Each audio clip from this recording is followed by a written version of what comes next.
प्रिय बाल Vidya Niketan online class में आपका स्वागत है। हम पढ़ रहे हैं कक्षा 9 36 का अध्याय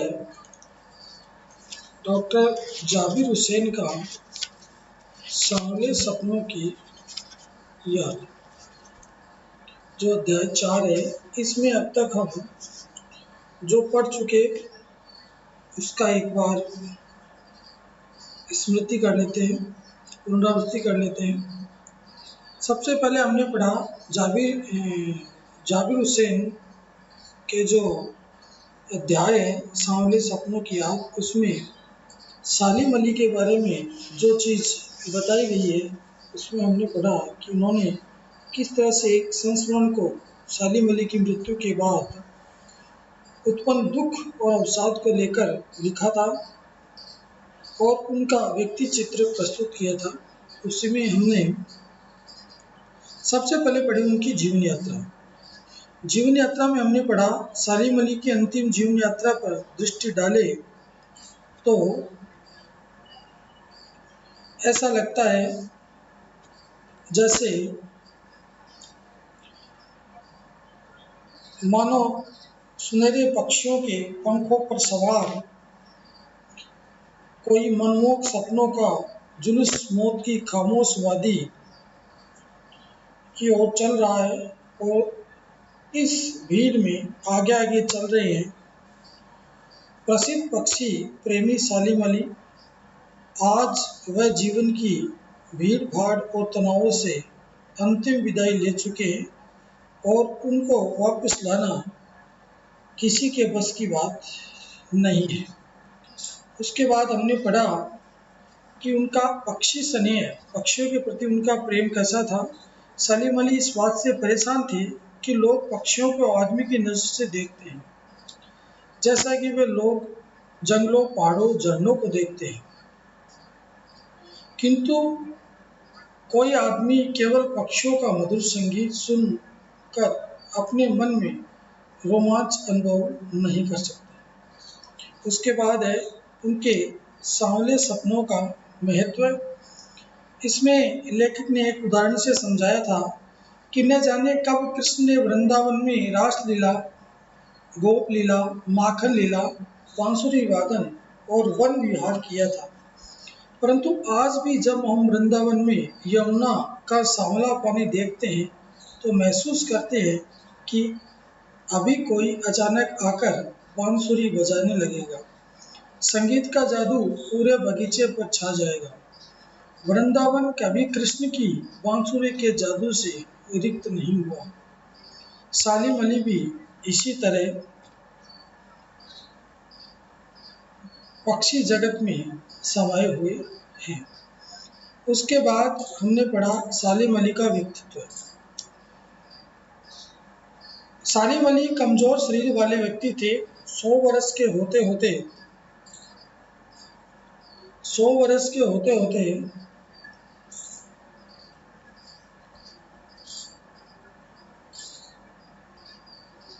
कुछ दिन बाकी थे। लंबी जीवन यात्रा ने उन्हें कमजोर कर डाला था और शायद कैंसर की वजह से उनकी मृत्यु हुई, किंतु जीवन के अंतिम सांस तक वे पक्षियों की खोज और सुरक्षा में लगे रहे। उनकी आंखों पर चढ़ी दूरबीन मृत्यु के बाद ही उतरी थी। उसके बाद हमने पढ़ा कि वो किस तरह से चौधरी चरण सिंह से मिले थे। सालिम अली की एक बार तत्कालीन प्रधानमंत्री चौधरी चरण सिंह से मुलाकात हुई। वे केरल की साइलेंट वैली को रेगिस्तान हवा के झोंकों से बचाना चाहते थे। चौधरी चरण सिंह गांव की मिट्टी के जन्मे थे, इसीलिए वे सालिम अली की पर्यावरण सुरक्षा संबंधी सुनकर भावुक हो उठे थे। आज वे दोनों ही व्यक्तित्व नहीं रहे। न जाने अब हिमालय और लद्दाख की बर्फीली धरती पर जीने वाले पक्षियों की चिंता कौन करेगा। उसके बाद हमने पढ़ा था लॉरेंस का संस्मरण उनके जीवन में आया। सालिम अली की आत्मकथा का नाम है fall of A sparrow.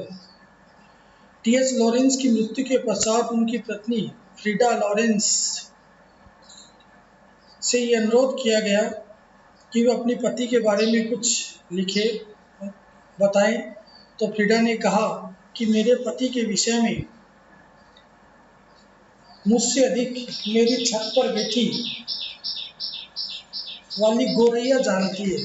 Lawrence इतना खुला और सीधा इंसान था। इससे आगे अब हम आज पढ़ेंगे।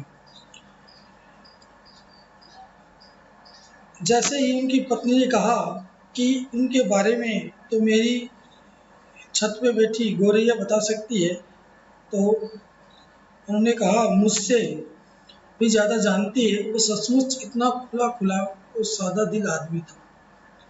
मुमकिन है लॉरेंस मेरी रगों में, मेरी हड्डियों में समाया हो, लेकिन मेरे लिए कितना कठिन है उसके बारे में अपने अनुभवों को शब्दों का जामा पहनाना। मुझे यकीन है मेरी छत पर बैठी गोरैया उसके बारे में और हम दोनों के ही बारे में मुझसे ज़्यादा जानकारी रखती है। जटिल प्राणियों के लिए सालीमली हमेशा एक पहेली बनी रही। बचपन के दिनों में उनकी एयर गन से घायल होकर गिरने वाली नीले कंठ की वह गोरैया सारी जिंदगी उन्हें खोज के नए नए रास्तों की तरफ ले जाती रही। जिंदगी की ऊंचाइयों में उनका विश्वास एक क्षण के लिए भी डिगा नहीं। वो लॉरेंस की तरह नैसर्गिक जिंदगी का प्रतिरूप बन गए थे। सालिम अली प्रकृति की दुनिया में एक टापू बनने की बजाय अथाह सागर बनकर उभरे थे। जो लोग उनके भ्रमणशील स्वभाव और उनकी यायावरी से परिचित थे, उन्हें महसूस होता है कि वो आज भी पक्षियों के सुराग में ही निकली और बस अभी गले में लगी लंबी दूरबीन लटकाए अपनी खोजपूर्ण नक्शों के साथ लौट आएंगे। जब तक वो नहीं लौटते, क्या उन्हें गया हुआ मान लिया जाए? मेरी आंखें नम हैं सालिम अली, तुम लौटोगे नहीं। इस तरह से लेखक ने एक पक्षी वैज्ञानिक का संचरण हमारे सामने प्रस्तुत किया। उनके जीवन के बारे में, उनके महत्व, उनकी बातों का महत्व के बारे में, उनके व्यक्तित्व के बारे में, पर्यावरण को लेकर प्रधानमंत्री से उनकी मुलाकात और लॉरेंस का एक संस्मरण, और फिर सालिम अली की प्रेरणा और ऊंचाइयाँ, ये सभी उन्होंने हमें बताया। इस तरह से अध्याय पूर्ण हुआ।